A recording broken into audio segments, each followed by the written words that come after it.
해서 그래놓고는 또 갑자기 굉장히 중대 발표인 것처럼 인수해서 임대차 3법을 폐지하게 축소했다. 4년 살고 있는데 2년으로 되돌리겠다는 거잖아요. 네. 전월세 상한제 5% 폭등 못 시키게 해놨는데 그걸 풀겠다는 겁니다. 이런 양심 불량한 자들이 어디 있습니까? 우리 국민 45% 세입자인데 45% 국민은 국민도 아니고 인간도 아닙니까? 지금 건물주가 세입자들이 지금 너무너무 잘 산다. 그래서 세입자들에게 가해진 보호 조치를 일부 풀 수도 있겠죠. 근데 지금 건물주들 특히 다주택 투기 세력들은 얼마나 많은 돈을 벌었습니까? 근데 왜 그걸 푼다는 거예요? 인수위에서는 어떤 명분인가요? 이들의 철학은 네. 어떤 거냐? 다주택자 투기 세력에 대한 합리적인 기준마저도 합리적인 조치마저도 규제라는 거예요. 규제다. 모든 걸 시장에 맡겨버리자는 거예요. 아, 너무나 천박한 자본주의 철학으로 무장한 자들입니다. 재벌 대기업들, 자 국민의 생명을 보호하는 중대재해기업처벌법이 네. 재벌 대기업에 의한 규제가 될 수 있죠. 근데 우리 국민에게는 뭐죠? 보호 장치잖아요. 산재로 사람 안 죽게 해주자는 거잖아요. 근데 그들에겐 규제로 연식되는 거죠. 더 많은 이윤을 추구하는데 탐욕을 추구하는데 규제가 되잖아요. 그런 규제는 글로벌 스탠다드고요. 당연히 해야 될 보호 장치입니다. 모든 규제가 예, 악이라는 악은 것처럼 규정하면서 저희도 하고 있다. 예, 저희도 꼭 풀어야 될 규제가 있다면 풀자고 할 겁니다. 당연히 그렇게 해야죠. 하지만 세입자를 보호하는 거, 노동자들을 보호하는 거 이게 어떻게 규제가 됩니까? 기간제법도 공개할 것처럼 이야기를 하거든요. 그럼 기간제법을 폐지하면 어떻게 돼 있어요? 지금은 2년이라면 정규직으로 채용해야 되는데 네. 앞으로 계속 그러면은- 박정호 알바, 안진걸 알바, 네. 자 3개월 단위로 계속 계약해가지고 2년이 지났는데 아이고 3개월 더 합시다. 우리는 언제 잘릴지 모르니까 그런 거 있잖아요. 가만히 있을 수밖에 없고 네. 이빠른 말도 못해. 처우 개선 요구도 못해. 산재를 줄여달라는 말도 못해. 그렇게 해서 평생 국민을 알바로 만들겠다는 겁니다. 파견법도 일부 직종만 허용돼 있고 뭐 제조 본공정이라 이런 건 다 금지돼 있는데 이제 파견업도 다 프로그램 어떻게 되겠어요? 평생 제가 용역이 되는 거예요. 박정호 기자님, 안진걸 소장님, 자 이제 그만두세요. 용역으로 받겠습니다. 잠시 와서 땜빵 할 사람들 많아요. 이렇게 되는 세상이 되는 겁니다. 사회 만약 이렇게 전체가 달라질 간다면요. 수가 있네요. 인수위의 그런 생각, 예. 구상이 다 현실화가 된다면 예. 그러면 한덕수 전 총리가 이렇게 그러면- 와 있고 이게 인수위의 그런 정책과 이런 것들이 결국 한덕수 전 총리의 뭐 이게 국무총리로서 어떤 정책을 총괄할 거 아니겠습니까? 그런 것과 윤석열 당선인의 생각과 이게 합쳐져서 결국에는 다 달라질 거다. 맞습니다. 대표적인 보수 경제 관료이고 온갖 자리만 탐해온 저는 흔히들 말하는 정말 무책임한 지배 엘리트라고 생각하는데 한덕수 씨 같은 네. 사람이요. 결국 윤석열 당선인의 경제를 아무것도 모르고 민생도 모르는 그래서 윤을 꼬꾸로 하면 경이잖아요. 경. 윤 씨를 꼬꾸로 하면 네. 경이 되잖아요. 경. 저희 윤을 댓글창에도 꼬꾸로 많이 하면 올라오고 경. 있습니다. 지금 엄청나게 풍자가 되고 있는데 이 경이라는 한자가 새로 생겼습니다. 네. 구멍혈에 네. 그다음에 머리둘을 쓰니까 머리에 구멍이 났다. 그러면 이제 텅 빈 머리 경이라는 네. 신조가 생겼어요. 정말 우리 국민들의 풍자 능력은 대단한데요. 그러니까 일종의 한자 중에 형성 문자를 만들어낸 거죠. 구멍혈과 또는 빌공. 네. 구멍혈 밑에 이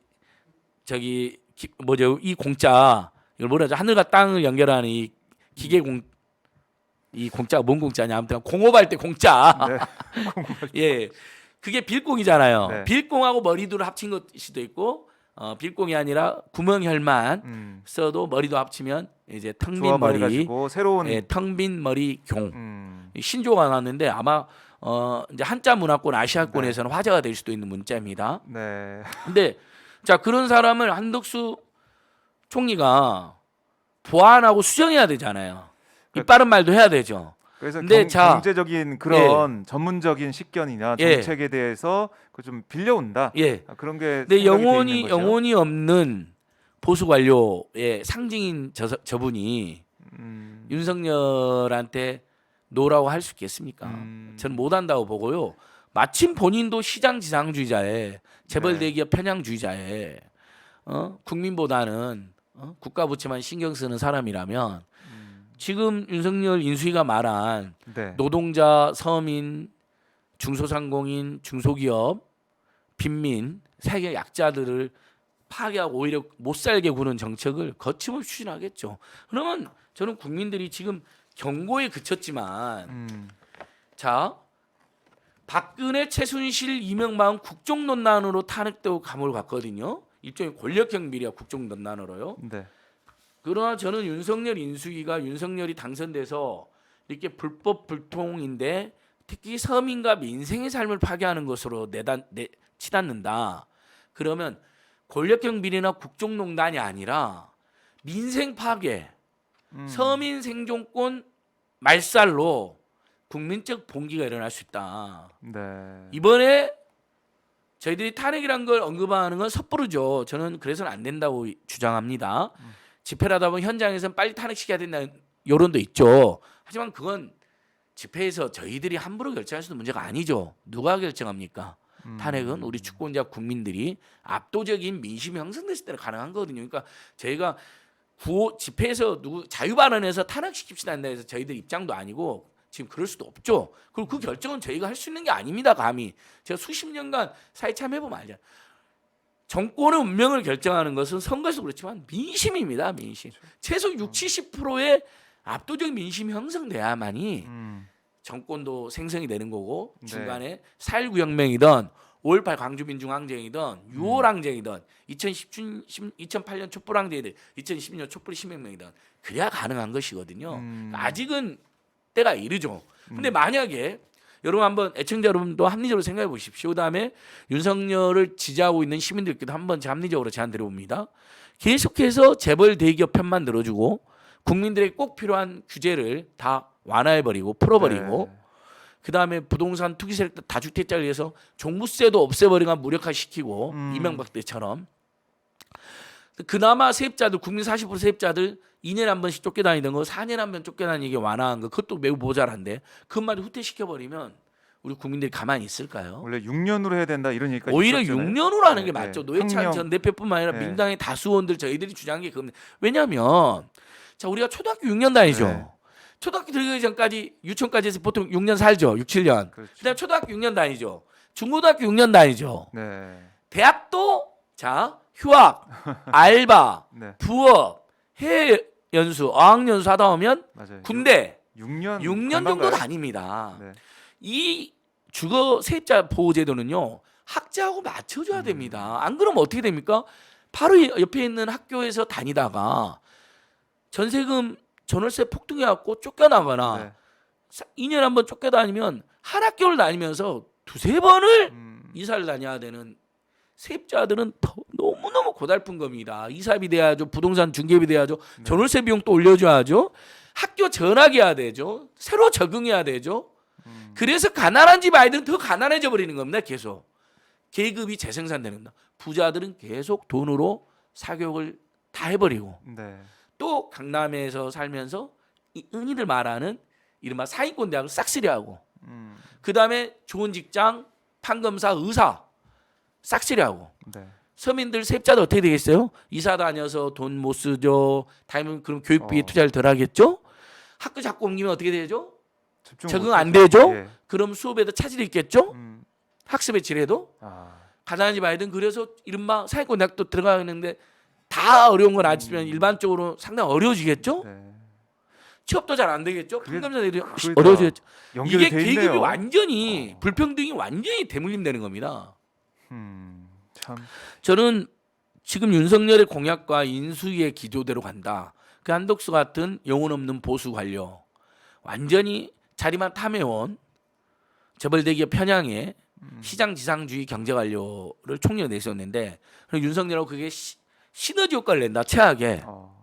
그럼 저는 국민들이 가만히 있지 않을 거라고 봅니다. 이번에는 이명박 박근혜 때는 정치적인 이슈나 국정농단 이슈로 국민들의 봉기가 일어났는데 지금 우리 국민들 이 사회적 양극화 불평등과 민생고에 저항하고 저출산 고령화로 고통받는 우리 국민들 입장에서는요 저출생 이번에 사회경제 이슈로 혁명과 봉기를 할 수가 있습니다. 민생 이슈로. 네, 민생과 경제 이슈로. 네. 민생 경제. 네.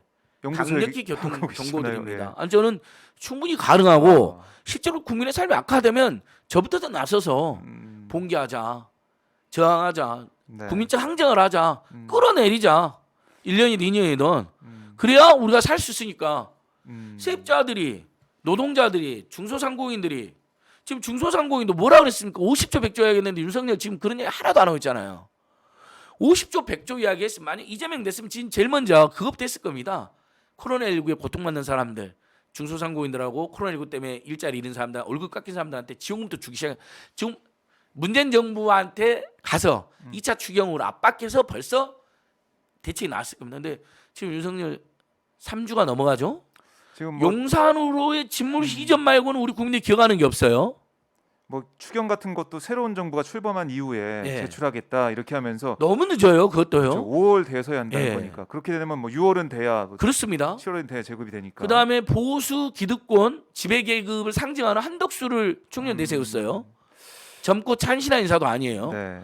심지어 안철수보다 훨씬 느낌이 안 좋습니다. 음. 안철수 위원장은 그래도 중도 네. 보수. 그래도 합리적 개혁임의가 일부 있잖아요. 많은 국민이 실명시켜왔지만 네.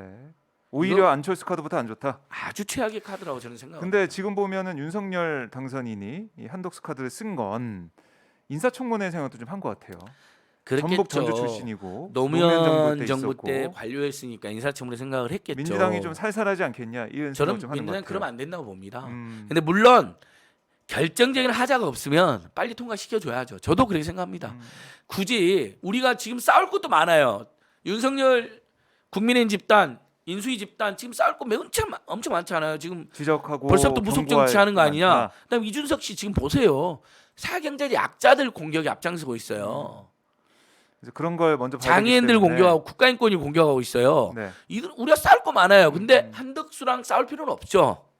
예를 들면 노무현 정부에서 국무총리 한 다음에 지금 한 15년 정도 흘렀을 겁니다. 네. 근데 그 사이에 김현장이 있고 그랬는데 거기서 엄청난 불법이나 비리를 저질렀거나 부돈 투기를 했거나 이런 거 밝혀지면 반대하죠. 근데 저도 막 결정적 정책에 대한 입장이 다르다고 총리를 낙마시키는 것은 위험부담이 있을 수 있잖아요. 네. 또 중도적인 국민들이 과하다고 생각할 수 있습니다. 그들이 이상한 정책했을 때 우리가 봉기하는 건 또 별개의 문제죠. 그러니까 저는 협조해줄 건 그런 건 협조해줘야 된다고 생각해요. 정권 초기니까. 뭐 이른바 이제 발목을 잡거나 반대를 위한 반대 이런 건 아니고 필요 없어요. 철저한 검증을 통해서 근데 국민들 앞에 검증해봤더니 보여줘야 된다. 숨겨놓은 부동산 투기 재산이 있다거나 탈세를 했다거나 뭐 가족 관련해서 중요한 병역 비리가 새로 발견 이건 있을 수 없는 일입니다. 네.